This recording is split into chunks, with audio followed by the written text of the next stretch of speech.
You put out a video today. I did. I did put out, yep. Good old Sofi, dude. I'm hanging in there, man. I'm hanging in there with Sofi. I'll say I've been beaten up, battered, kicked to the curb and spit on, and then tossed down the storm drain, went down the storm drain and out to the ocean, sunk to the bottom and climbed my way back up, and I'm still holding on. And that was just PayPal. We're not even on SoFi yet. Yeah. Dude, fintech's been it's been hit heavy, I'm not dude. I'm not trying to fade you, but like I never understood. I think we were talking about this Super Bowl time, right? Because SoFi Stadium. it was at SoFi Stadium. They had earnings, and this was like right as things were starting to go down, and people were like, "Oh my gosh, why is the market down? It hasn't been down 2 years." And I just remember being like, "Aren't they just a bank?" And you made a good point, but they just been getting smoked. Now I watched a lot of the video today that you were. I think you titled it like the things that people don't know or what you may not realize. Do you want to briefly? Do you want to Yeah, I mean, give? so You want to first, spoil? You want to spoil the video? Or? yeah, that's fine. I mean, first is so to go back on your point about like you weren't sure like what I saw in them. So first is SoFi's really down right now for a lot of reasons. A lot of things have not gone their way. The stock market as a whole is down 20% plus right now, SP year to date. Now, SoFi's down way more than that.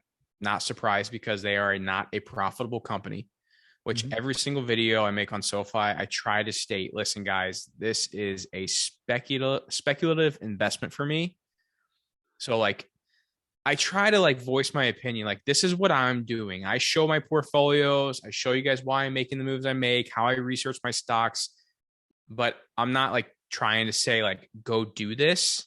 You Right. know what I mean? But I understand people are watching me. So I want to be careful because I do know there are people who will just blindly go follow a YouTuber. You know what I mean? So you It gotta, happened with me with Vuzi.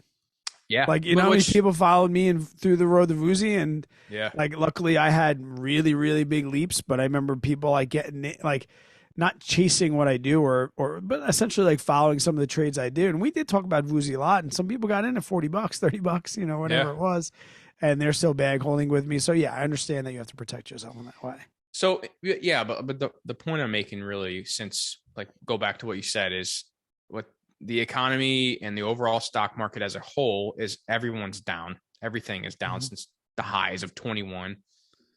And then also the student loan pause hasn't helped SoFi at all. You know, no shocker there. How many But times has they that been moved now? That's been moved like uh 3, 4 times. Because you're thanks not talking Joe about the Biden, forgiveness. I guess. We vowed not to talk about the forgiveness, I but know.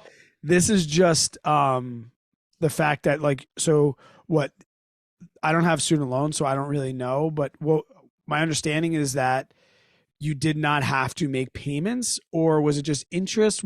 What got paused exactly? Yeah, so federal student loans got paused. So like everyone who owns a loan with SoFi is still paying their student loan. Only federal loans got paused.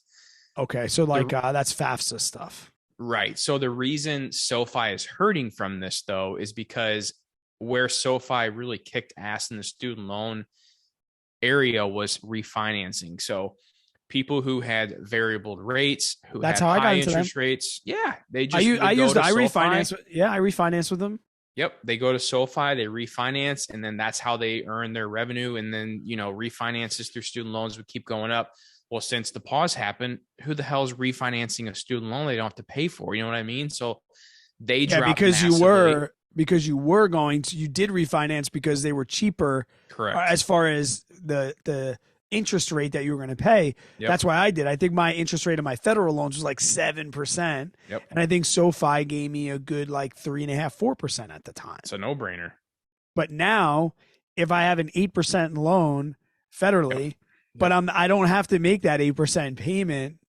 Can they still make payments? Like, were they able to make interest-free payments, or did they have Yeah, to you can. pause it altogether? No, you can still make payments while the debt's paused.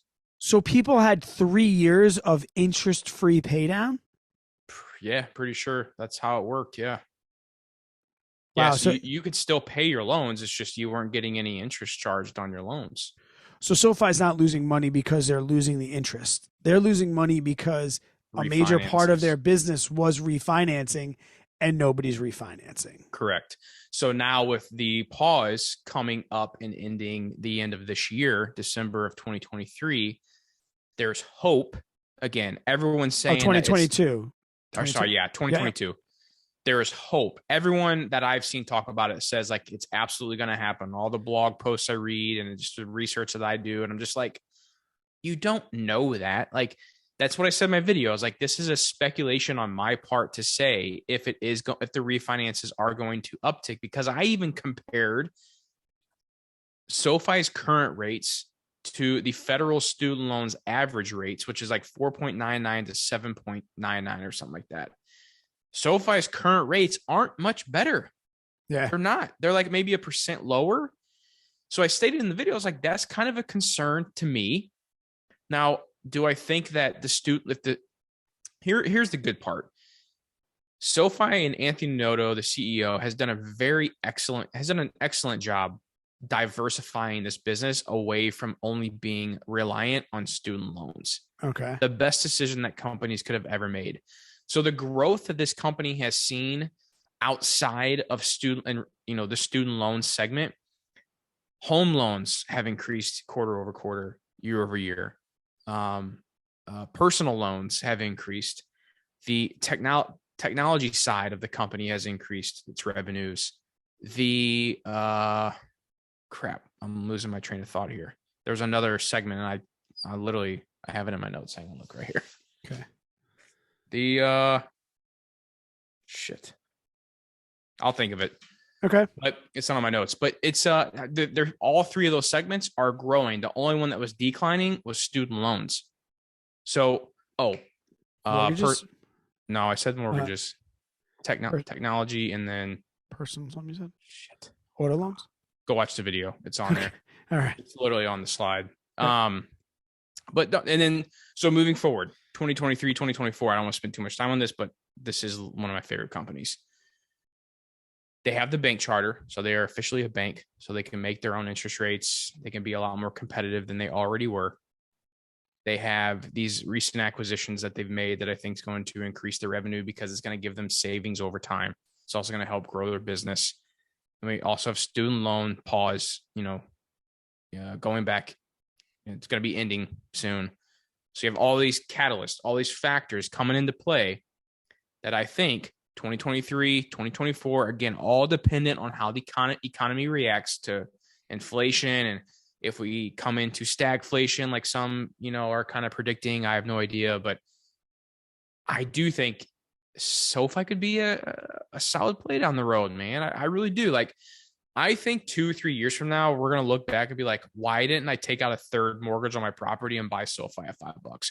I could be wrong. I could be wrong. Screenshot this, record it, whatever. Oh, don't worry. I may be wrong about this, but I again, this is all speculative. It's very risky. Please do not go take out a mortgage and go invest in SoFi. But, and you got to say that these days, my God. But yikes. Companies be calling your ass. Oh my God. Yeah. So that's where I'm at, dude. No, and I mean, you started it with, it's a speculative bet. Like, this is your asymmetric bet, and it may work and it may not. May not. Somebody asked what's your average cost on SoFi? I was in the video. So on Robinhood, I'm at like 9 something. My retirement accounts, I'm a lot lower. I'm probably like 7, 6. Oh, and so even you're still up even with the pullback? I know it's trading for 5. No, I'm down at every. It's trading. Yeah, trading for 5, right? It's just under 6. Okay. I am not I'm not positive in any account. And then Fidelity, I have them at like 12 or something. Haven't touched that in a while. Okay. So, but yeah, I mean, so Robinhood, I'm really working on lowering my retirement account. I have a decent amount of cash still sitting in there. So I try to place cash good puts all the time on SoFi. Mm-hmm. In my retirement account, my SEP IRA. So, yeah, that's kind of where I'm sitting at. Bears Nation coming in with the super chat. Oh my goodness. Thanks, buddy. Appreciate it. It's been a while, dude. Cheers. Have a sip. Drink to that. Cheers. Thank you. I appreciate the support, guys. as well as, guys, I will take this time to mention thank you to everybody in the Discord. Really. Yeah.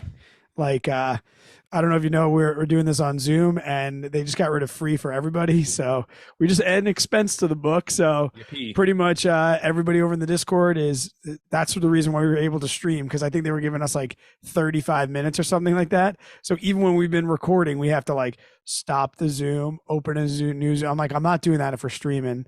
And we looked, and the Patreon, covered this month of being able to have Zoom unlimited. So I guess the live stream is, and also the podcast is sponsored by the good old people over in the Patreon that are supporting us, and other people that support us in other ways with merchandise and everything like that. It's awesome.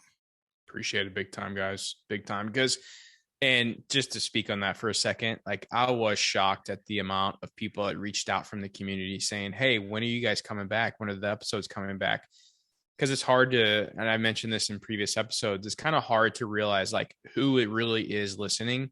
Because like when Brad and I do a podcast, especially when we're not live like this, it's him and I talking, and then like we post it out and people can download it. We see the numbers, but we really don't understand that like the people that are listening to us. And then whenever you guys reach out and say, hey, where are the episodes at? I don't know. It's pretty cool, man. It's a pretty cool feeling. I like it. And that it's also a platform where I get to kind of voice my opinion and say what I truly want to say without being held back, or, I can maybe get a little controversial at times. Same for you, getting freaking companies calling you and shit. And it's not even for the podcast. So, whatever. And we added TikTok. Well, and Facebook page. You added TikTok. Yeah. Didn't we have a Facebook page? We had a group. Okay. And it was private. Okay. To do reels, I had to create a new page. Okay. Yeah. So if you guys hadn't noticed on social media, we're trying to grow the podcast, and apparently reels and TikToks are the way to do it. So we good thing I had 10 hours of flying last week, and I was able to yeah. Yes.